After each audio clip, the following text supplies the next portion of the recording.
pour cet après-midi de table ronde. On va continuer à parler sport et performance et on va continuer sur le sujet avec lequel on avait terminé ce matin de l'éco-responsabilité avec cette question. Quels sont les nouveaux réflexes des organisations et des événements sportifs? Et on va en parler avec Victor Nicollet. Je vais vous demander de les accueillir avec vos applaudissements. Victor Nicollet, directeur général de la Fondation Relais Vert. Benjamin Vitton, cofondateur de Recruteur. Laureline Barthez, chargée de relations publiques et RSE de Lemon Tree, et Pierre-Ambroise Boss, champion du monde du 800 mètres, athlète du Lille Métropole Athlétisme, qui a plus d'applaudissements que les autres. Et merci d'être avec nous tous les quatre pour parler donc d'éco-responsabilité, des nouveaux réflexes des organisations et des événements sportifs. Victor, je vais commencer avec vous, directeur général donc, de la Fondation Relais Vert. Parlez-nous de la création notamment du label que vous avez créé. Bonjour à toutes, bonjour à tous, merci pour l'invitation aujourd'hui. Alors effectivement, nous sommes une fondation d'entreprise dont l'objet est très simple, c'est la promotion des gestes éco-responsables dans le cadre du sport et activités sportives.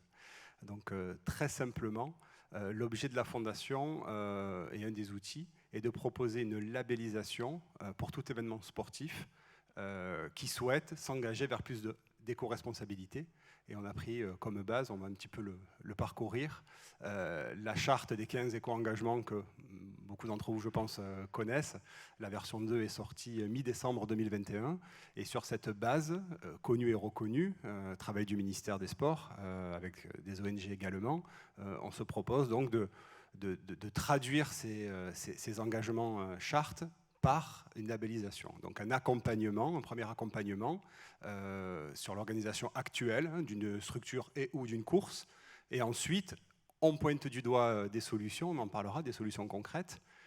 Et la troisième étape est de labelliser la structure. Vos premiers labellisés, qui sont-ils? Alors, premier labellisé, on a attendu la version 2 avant de lancer le label. On est donc mi-janvier 2022 et on a engagé une première labellisation avec le RCA, qui est le Racing Club de Auch, pouponnière bien connue de nombre d'internationaux rugby.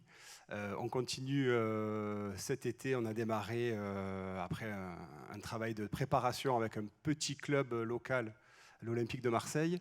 Donc ça va nous amener vers la fin d'année en espérant une certification, puisque la labellisation, ce n'est pas nous qui allons la décerner en tant que telle. Le travail, une fois qu'on l'a accompagné, on passe entre guillemets le bébé vers un organisme certificateur. Pour nous, pour qu'il y ait un travail de qualité, il faut que ce soit un tiers qui vienne auditer le travail effectué, donc le groupe Ecocer, qui nous dit, après son travail de certification, oui, le club peut être labellisé niveau argent, niveau bronze, on va commencer par le bronze, niveau argent, niveau or, et à partir de ce moment-là, nous délivrons donc ce label qui est valable 1 an. Le but pour nous est de valoriser ce qu'ils font et d'accompagner petit à petit vers un peu plus d'excellence environnementale. Bronze, argent, or, ça correspond à quoi à peu près? Je vais le passer aussi. Donc on est sur des... Donc les objectifs, rapidement, hein, donc on limite l'impact environnemental, on veut s'engager dans la lutte contre les discriminations, on s'inscrit dans une démarche d'achat responsable. Ça, on n'a rien inventé, encore une fois, les objectifs, ils sont dans la charte ministérielle. À qui on s'adresse, je vous l'ai dit rapidement.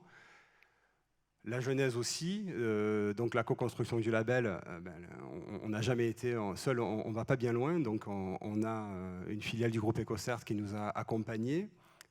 Évidemment des entreprises, on en a 2 aujourd'hui qui ont des solutions complètes à apporter dans l'écosystème. On a aussi l'ADEME, les associations régionales présentes aussi, qui font dans les régions un travail aussi d'accompagnement depuis des années. Donc les 3 niveaux d'exigence, pour répondre à votre question, on a tout simplement une base bronze, donc le premier niveau. On va rajouter sur le label argent des problématiques qui ne sont pas présentes dans le label bronze, par exemple l'empreinte numérique. Et on finit avec le label or, où on estime, en suivant la charte, qu'on a coché la majorité des cases pour avoir une organisation plus éco-responsable. Voilà. Donc évidemment, on va crescendo dans, par exemple, l'offre alimentaire globale. On a 50%, on passe à 75-80% de produits locaux de saison. La marche, entre guillemets, mais vraiment entre guillemets, la plus difficile, c'est la première. Une fois qu'on est entré dans cette logique, ça paraît tout à fait naturel d'augmenter, entre guillemets, le niveau. Voilà. Donc par exemple, pour l'alimentation, on propose une explication de tous les labels et on propose un accompagnement en disant tout simplement qu'est-ce que vous faites aujourd'hui en termes d'alimentation. Ok. Bon, sachez que pour avoir cette labellisation et pour être plus éco-responsable, sur ce point-là en particulier, on vous propose d'engager des démarches sur différents labels, une alimentation locale de saison, tout ce qui nous paraît évident finalement. Réduction des déchets, on en parlera tout à l'heure avec nos amis de Lemon Tree, c'est la même chose. Dans un premier temps, on réalise un diagnostic, et ensuite, vous voyez, par exemple, sur la partie argent, on définit une équipe de bénévoles. Donc ça, c'est plutôt pour la deuxième année. Plus aucun plastique à usage unique n'est autorisé. Ça, c'est pour le niveau or. Voilà. Donc notre but, encore une fois, c'est d'accompagner vers l'excellence environnementale, mais par ces différents points. Voilà. Donc les achats responsables du concret, parce que nous, on aime bien le concret, on est à la base une... paysans, donc grossistes en produits biologiques, après. Donc on aime bien les choses concrètes. C'est par exemple proposer dans la partie textile des pistes.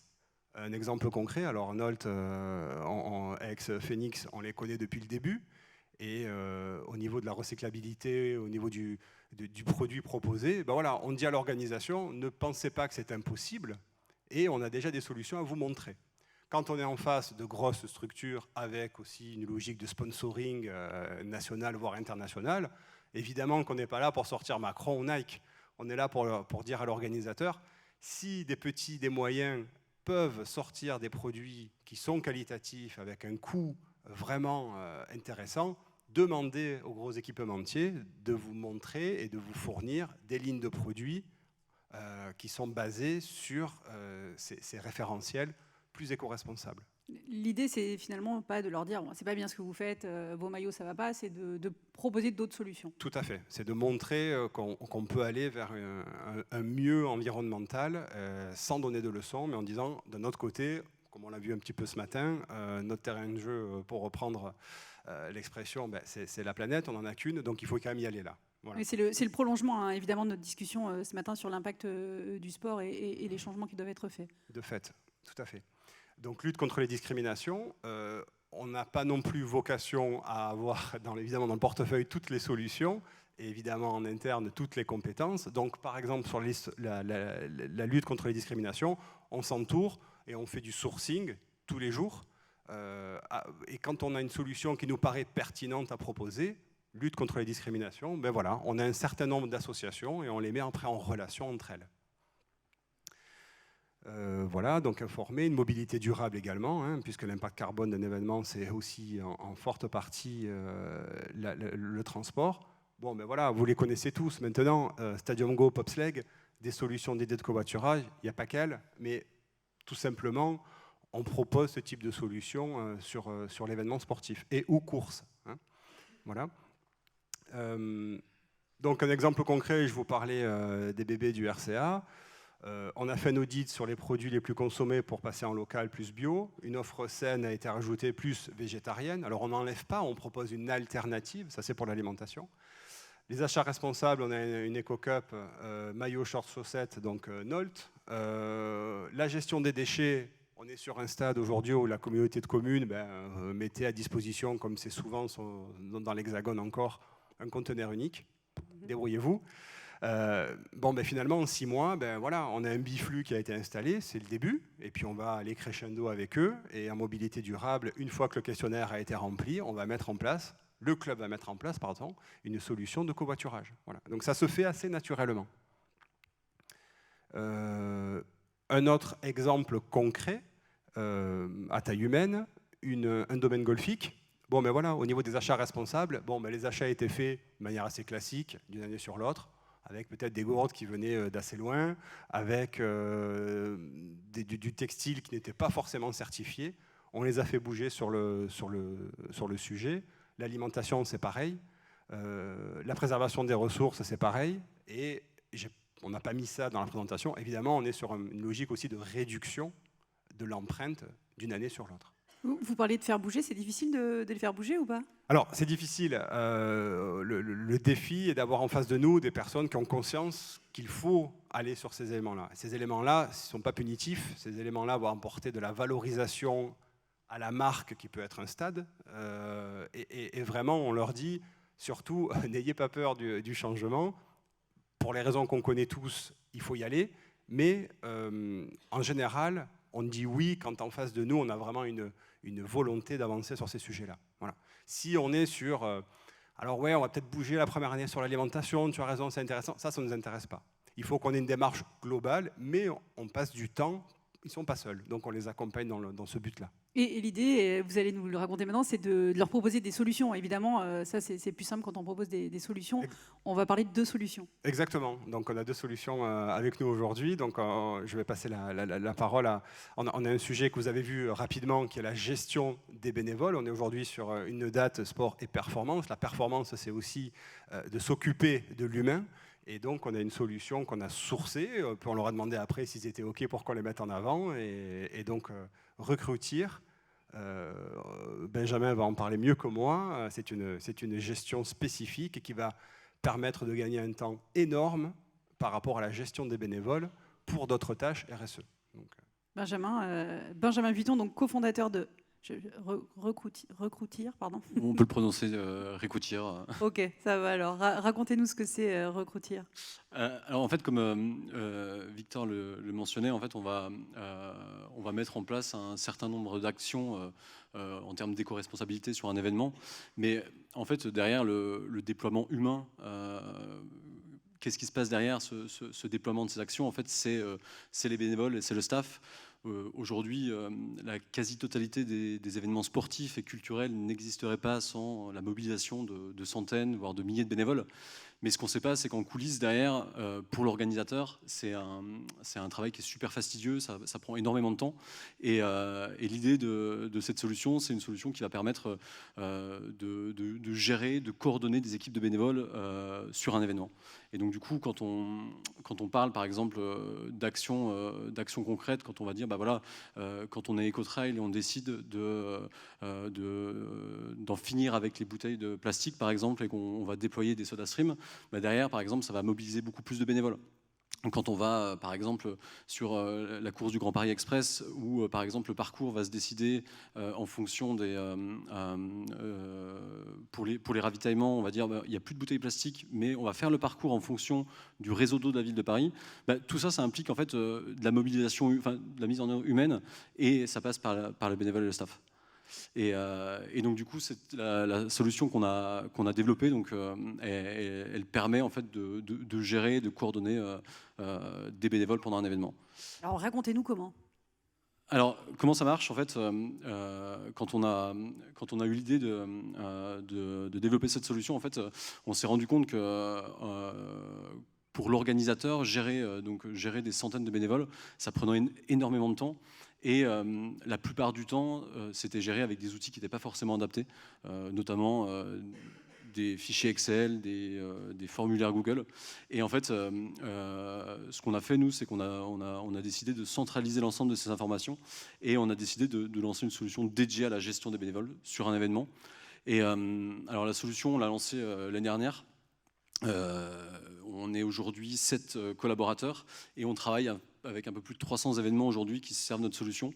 Ça va être des événements culturels, donc, dans le monde du festival, mais énormément d'événements sportifs. On va travailler avec des courses comme Marseille-Cassis, c'est pratiquement 1300 bénévoles. On va travailler avec les 20 km de Paris, c'est 1400 bénévoles. Le triathlon de Deauville, c'est plus de 2000 bénévoles. Le marathon du Mont-Blanc, 600-700 bénévoles sur 4 jours d'événements. Et donc du coup, l'idée de la solution, elle va permettre vraiment d'aller faire gagner du temps à l'organisateur. On va automatiser beaucoup de tâches, mais derrière aussi, c'est d'apporter une solution qui reste humaine pour le bénévole, parce que du coup, un bénévole, c'est de l'humain avant tout. Et donc du coup, une solution qui est hyper simple. Et concrètement, qu'est-ce qu'elle permet de faire, cette solution? C'est qu'elle permet de planifier l'ensemble des missions pour dire, bah voilà, on a besoin de 10 personnes sur un ravitaillement, on a besoin de 3 personnes en poste de signaleur, on a besoin de 15 personnes sur de la brigade verte. Et c'est toute cette partie un peu planification. Après, ça passe par le recrutement, parce qu'il faut aller les recruter, ces bénévoles, il faut aller les solliciter. Et ensuite, on arrive sur une étape qu'on appelle l'affectation. On va se dire, bah voilà, j'ai des candidatures, mais en fonction de disponibilité, en fonction de souhait, je vais être capable de les affecter sur des bonnes missions. Et après, une grosse étape, c'est la communication. On va être capable de dire, bah voilà, il faut l'animer, cette communauté, il faut les fédérer. Donc on va pouvoir envoyer des emails, des SMS aux bénévoles pour leur partager de l'information, pour les former. Et tout ça passe aussi après pour la partie un peu opérationnelle. C'est toute la restitution des documents. Donc ça va être imprimer des badges, imprimer des listings, tout ce genre de choses. J'imagine en plus que ça permet d'aller recruter peut-être des bénévoles plus jeunes, de recruter donc plus de bénévoles, et on sait à quel point il va y en avoir besoin dans les gros événements à venir notamment. Oui, en fait, ce qu'on constate, c'est qu'aujourd'hui, et de plus avec la crise du Covid, c'est que les organisateurs ont perdu entre 20 et 30% de bénévoles. Pourquoi ? Parce que pendant 2 ans, il n'y a pas eu d'événement. La population des bénévoles, c'était plutôt une population qui commençait à vieillir. Et donc, du coup, il faut rajeunir, il faut aller en chercher, il faut aller en motiver. Alors nous, notre outil, il permet pas c'est pas de la magie, hein, c'est vraiment un outil pour l'organisateur, mais derrière, ça nécessite d'aller, de prendre contact avec des associations, avec des écoles, sur le terrain. En fait, c'est de l'humain. C'est un gros challenge pour l'organisateur aujourd'hui. On en revient toujours au même sujet de l'innovation et de l'humain qui est au cœur de la chose. Et voilà pour cette première solution. On passe à la deuxième solution avec vous, Laureline. Là, on parle de solutions pour trier les déchets avec Lemon Tree. Oui, tout à fait. Donc nous, on est une entreprise qui a été créée il y a 12 ans. On est parti d'un constat, c'est que à la maison, c'est facile. Quand on a des déchets recyclables, on les met dans la poubelle jaune. Quand on est en dehors de la maison, quand on est sur un événement sportif, dans un festival de musique, au cinéma, dans la rue, on ne sait pas quoi faire de ces déchets-là, alors que c'est des ressources. Et donc nous, l'idée, c'est de récupérer ces déchets pour les recycler. Aujourd'hui, en quelques chiffres, Lemon Tree, donc on a bien grandi. On est plus de 120 collaborateurs, 5,8 millions de chiffre d'affaires. Mais c'est surtout en déchets, donc on récupère des différents types de déchets comme des bouteilles plastiques, des canettes, des mégots, il y a des masques chirurgicaux, c'est vraiment assez varié. Et on les renvoie directement en filière de recyclage. Et afin de récupérer ces ressources et de sauter aussi la phase de tri. Donc nous, on a une solution qui va trier à la source le déchet. Donc sur un événement sportif, Victor le disait, nous, on peut s'inscrire tout à fait dans une démarche de développement durable. On propose soit des bacs de tri ou des machines de consigne, donc des machines automatisées qui vont permettre d'accepter votre bouteille plastique, votre canette, mais aussi votre gobelet réutilisable, puisque nos machines sont aussi paramétrées pour récupérer des contenants réemployables afin d'éliminer tout à fait le déchet. Donc nous, on est une plateforme logistique, on vient positionner ce mode de collecte et on vient récupérer les canettes, les bouteilles, les contenants. On va les conditionner en entrepôt et les renvoyer directement dans des filières partenaires qui sont des filières locales, donc soit après des stations de lavage, soit des usines de recyclage de tout type de déchets. On a une flotte de camions, on a des équipiers qui travaillent chez nous. C'est des équipiers en situation d'insertion, donc c'est-à-dire que c'est des personnes éloignées de l'emploi qui viennent chez nous se former à des métiers circulaires pendant 8 ou 9 mois et qui ressortent après pour trouver un emploi plus stable. Donc avec toutes ces ressources-là, on s'inscrit tout à fait dans les événements sportifs. Le sport, c'est vraiment quelque chose qui nous tient à cœur, c'est un secteur comme les autres qui doit se transformer. Et on a quelques exemples du coup d'animation lorsqu'on est venu proposer nos solutions. Là, c'était au triathlon de Deauville. Donc 3 jours d'événements, plus de 8000 athlètes. On a positionné des machines de collecte, du coup, de gobelets réutilisables, de bouteilles en plastique mais aussi en verre, de gourdes et et avec un système d'incitation. Donc, comment on incite aussi les personnes à ramener leurs contenants et leurs bouteilles. Oui, parce que le problème des gobelets, finalement, c'est que les gens les gardaient. Donc, il faut les inciter à les rendre pour qu'ils soient réutilisés. Sinon, ça ne sert à rien. C'est bien beau de faire une solution d'éco-cup, mais ce n'est pas vraiment éco lorsque votre éco-cup, vous allez l'acheter dans la poubelle normale. Même si vous la recyclez, une éco-cup, c'est censé faire plusieurs rotations parce que sinon, ce n'est pas du tout rentable écologiquement. Donc, notre solution de machine, en fait, elle permet de vous rendre automatiquement la consigne, si c'est 1 €, si c'est 2 €, si c'est un bon d'achat. On va vous rendre automatiquement. On ne fait pas la queue au bar. Il n'y a pas de manipulation de monnaie, de plein de petites pièces d'1 € au bar. Donc, c'est automatisé, c'est facile. Et sur un événement sportif, ça tourne très bien. Donc là, c'était cet exemple-là. On est aussi sur des festivals de musique, comme là, Mars Attack à Marseille, où on avait plus de 12 machines. Et pareil, les personnes, à l'issue du festival, viennent ramener leur contenant, donc leur éco-cup, et récupèrent leur consigne. On a plusieurs références dans le monde du sport, dont on est assez fiers. On était sur le Tour de France avec des bacs de tri, des machines, au Parc des Princes aussi. On a un partenariat avec Coca qui permet, quand vous ramenez votre bouteille en plastique, vous récupérez 20 centimes. Aux 24 heures du Mans, c'était cette fois des pièces de 1 €, triathlon de ville, Danone Nation Cup et des éco-trails à Paris aussi, partenaires historiques. C'est en plein développement. Est-ce qu'il y a d'autres produits que vous avez en tête sur ce secteur ou d'autres? Oui, tout à fait. Donc là, je vous parlais des éco-cups. Le réemploi des emballages, c'est vraiment un enjeu pour tout type de secteur, notamment la restauration. Donc, on développe de plus en plus une autre solution. Donc, on est en partenariat avec Reuse et nos machines sont capables de récupérer des contenants de lunchbox, donc des lunchbox petites, grandes, un peu de tout format.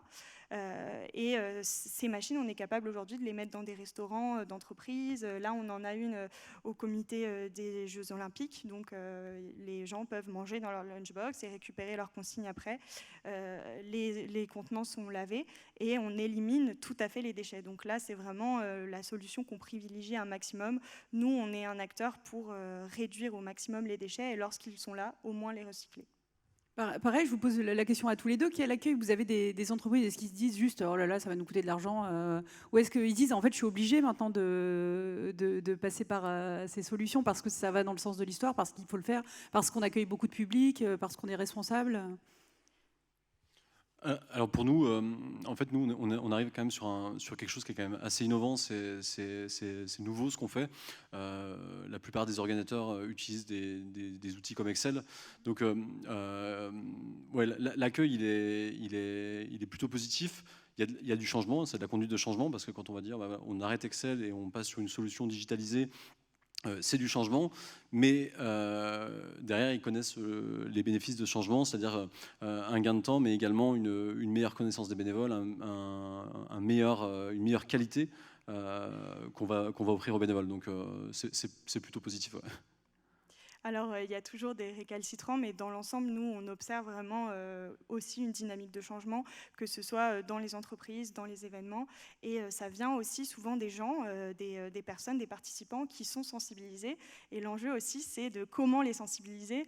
Donc, on va parler d'un super événement qu'on organise aussi avec Pierre Ambroise. C'est typiquement ce genre d'événement qui permet de sensibiliser et de donner l'envie aux gens de faire changer aussi les événements dans lesquels ils vont et leurs entreprises. Oui, Pierre Ambroise, vous allez nous parler de cet événement. Déjà, je voudrais juste avoir votre ressenti. On racontait ce matin à quel point le sport impactait sur l'environnement et à quel point il allait être impacté par le dérèglement climatique. On ne peut plus être récalcitrant à ce genre d'initiative, non? Non, et je pense qu'on aurait dû réagir bien avant, mais ça, c'est encore autre chose. Bonjour à tout le monde. C'est un peu frustrant de ne pas voir les visages qui en parlent, mais c'est le mystère. En tout cas, j'en ai à ma droite qui sont très intéressants. C'est un peu frustrant aussi. J'avais quelques questions, je les poserai plus tard. Mais non, il faut. Poser leurs des questions. On a le temps. C'était en rapport aux médailles de bronze, or et argent, mais on aura l'occasion de se reparler tout à l'heure.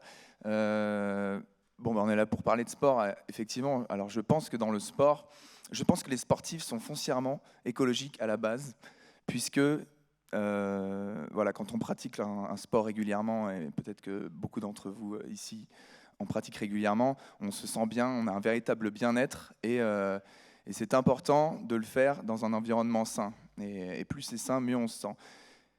Certains ont dérivé, voilà, notamment quelques footballeurs connus entre-temps, et se sont embourgeoisés. C'est ça aussi la joie du sport, c'est qu'avec le sport, on peut gagner beaucoup d'argent, et plus on en a, plus les accès pour arriver d'un point A à un point B sont courts. Alors Voilà, vous tout faites tout simplement. en courant, vous, tout simplement. Non, mais moi je suis pas irréprochable, tout simplement. J'aimerais bien faire tout en courant, mais je suis passé à l'électrique moi depuis quelques années. J'ai plus de voiture à Paris, je roule en trottinette électrique.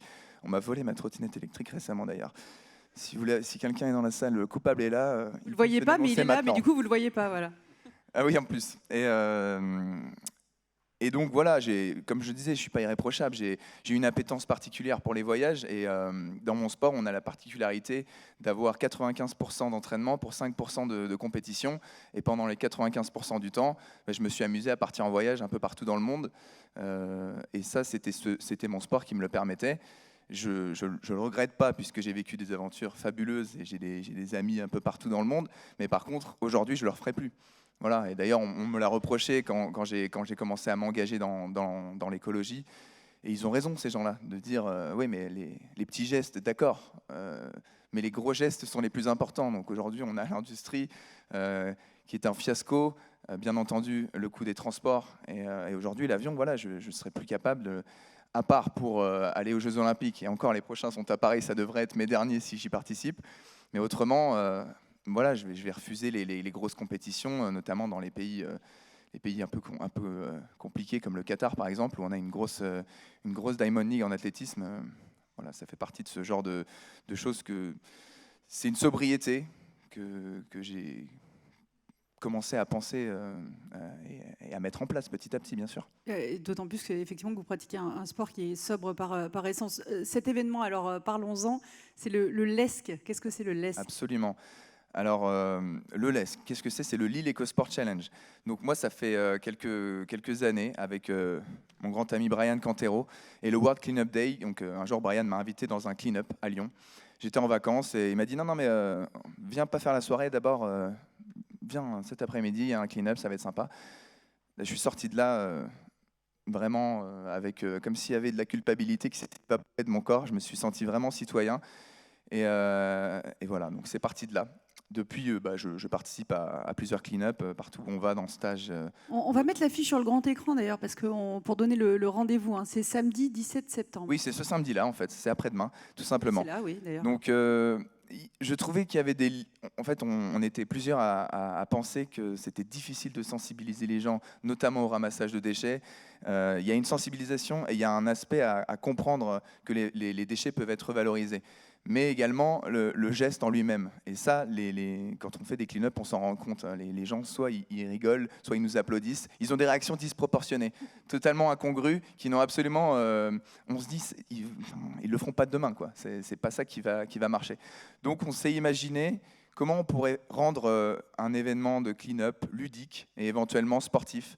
Et voilà, donc le LESC, c'est un véritable festival sportif au service de l'environnement, où il y aura des équipes qui vont se challenger le matin. Donc pendant 2h30, elles auront l'occasion il y aura 20 ou 25 zones dans l'île à partir du pont de la Citadelle où ils vont partir et ils auront 2h30 pour prendre des déchets, ramasser des déchets et les revaloriser le plus vite possible. Voilà, donc ça c'est l'événement du matin et puis à partir de 13h30, 14h, le grand public est ouvert. Donc le fil rouge de l'événement, c'est simple, c'est la tentative du record du monde du ramassage de mégots. 850 000 mégots, ça a été fait à Paris l'année dernière. J'y ai participé. C'est vrai ? Ouais, donc je veux rester recordman. Et ben voilà, mais vous serez recordwoman avec nous si vous participez samedi. Vous avez juste à nous ramener, pour participer, il faut nous ramener une bouteille d'1,5 litre, c'est 900 mégots. Voilà, c'est pas grand-chose. En 30 minutes, on peut plier ça.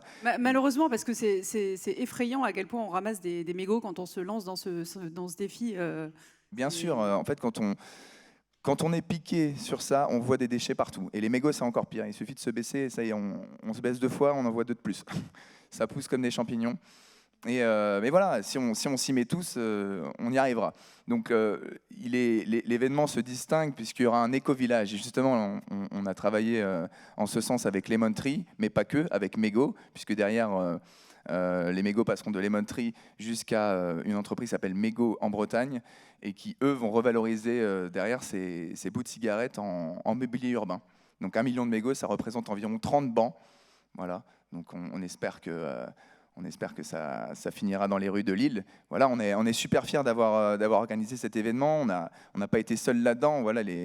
Voilà, nos sponsors, la métropole a Alors, contribué. c'est quoi Boss 2024 ? C'est une candidature, ça fait très...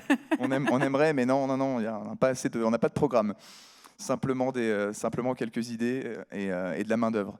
Boss 2024, pourquoi ? Parce que notre société n'a pas encore été créée. On va vraiment accélérer là-dedans, puisque notre but, c'est une tornade. C'est pour ça que le logo, c'est une tornade, Boss 2024. On essaie de ramener le plus possible de regards posés au même endroit, c'est-à-dire notre belle petite planète qui devient de moins en moins bleue et les écosystèmes qui en découlent.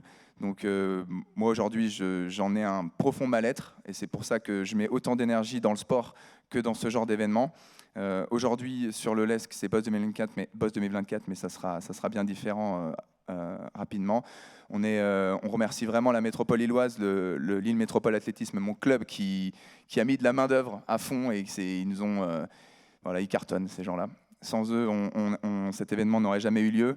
On remercie Martine Aubry quand même qui était là et qui va participer et qui a mis des subventions aussi, donc la ville de Lille. Et bien entendu Onet Bank qui, même si c'est une banque, et on peut s'imaginer qu'il y a plein de mauvais côtés sur les banques, et bien voilà, ils nous ont subventionnés pour cet événement. Donc on réunit de plus en plus de monde dans une cause qui est la cause majeure, bien évidemment avec la démographie. Tout le monde peut venir donc dès samedi après-midi, le grand public, tout samedi après-midi, le rendez-vous. Absolument, donc il y aura tout au long, il y aura 40 mètres de chaque côté du pont de la Citadelle, une trentaine d'exposants, notamment des acteurs de la revalorisation. Donc on va revaloriser le plastique, les canettes, donc les mégots avec vous, Lemon Tree et Mego. Et donc voilà, il y aura des DJ, il y aura des ambassadeurs, il y aura des influenceurs. En plus, on a essayé de rendre le truc assez fun pour que ça devienne un véritable festival sportif. Et vous êtes tous invités. Donc, et vous verrez, c'est assez, je ne sais pas comment dire, c'est un vrai plaisir de ramasser les déchets. Je pense que quand vous le faites, ça vous fait le même effet. Il y a un effet hyper positif quand on ramasse des déchets, de se dire je participe au truc, je le fais. Il y a le geste. Victor, je me tourne vers vous parce que finalement, ce qui est intéressant dans toutes ces initiatives aussi, c'est que, et j'imagine que c'est ce que vous faites à travers votre label, c'est que moi, à un moment, en tant que monsieur, madame, tout le monde, je vais avoir envie d'aller participer à des événements parce qu'ils ont ces labels aussi. Et ceux qui ne les ont pas, je vais me dire, mais ils font rien pour participer à la lutte contre le dérèglement climatique. Effectivement, c'est le but, c'est montrer du doigt, mais indirectement, ceux qui ne font pas et surtout valoriser ceux qui font. Donc, la norme doit évoluer, la norme doit changer. Si la norme de même, pour nous, ce doit être à minima, voilà, cette stratégie de réduire, réutiliser, de réemploi, et cette stratégie autour des points qu'on vous a présentés tout à l'heure. Pour ce qui est de notre ressort, voilà, c'est vraiment basé sur ces points et ça permet vraiment d'avancer concrètement. Et donc, ceux qui font, c'est valorisant pour eux. C'est valorisant aussi pour le modèle économique, parce qu'on en parlait ce matin, il faut faire évoluer ce modèle. Dans ce modèle économique, on a aussi des nouveaux sponsors qui arrivent parce que les clubs et structures ont décidé aussi d'investir dans ces efforts éco-responsables. Et pour ceux qui ne font pas, ils vont être petit à petit hors jeu. Donc on leur dit, voilà, le sens de l'histoire, il a déjà commencé avant qu'on se réveille, mais il faut accélérer. Donc si vous ne voulez pas être trop en retard, allons-y. Et il n'y a rien de compliqué. C'est aussi un enjeu économique. On va se quitter dans quelques instants. C'est quoi votre rêve pour la suite ? C'est que ça s'accélère et que tout le monde ait le label or dans quelques mois ? C'est de disparaître. Nous, le jour où on ne nous appelle plus, ça veut dire qu'on aura fait une toute petite partie du travail qu'on s'était fixé. Donc on n'a pas vocation à rester dans la place. Donc voilà. Pierre-Ambroise, je termine avec vous. Vous êtes, vous, personnellement, aussi donné un défi éco-responsable pour Paris 2024. Est-ce que vous voulez nous en parler ? Écoutez, déjà, j'ai oublié simplement de parler dans cet événement, les clean-up se différencient de par les éco-jogs, en fait. C'est-à-dire qu'on organise d'abord un échauffement complet, un échauffement de sportifs de haut niveau, tout simplement. Donc, exactement ce qu'on fait avant une compétition. Voilà, pour sensibiliser les gens aussi à l'échauffement avant de faire un effort.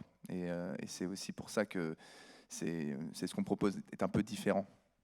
Très bien. Et votre défi alors ? Mais mon défi, je veux être champion olympique, voilà, il est là mon défi. Voilà. Moi j'habite à Paris, je suis à Vincennes, ligne A, tac, ligne B, on arrive à Saint-Denis et on est sur le stade.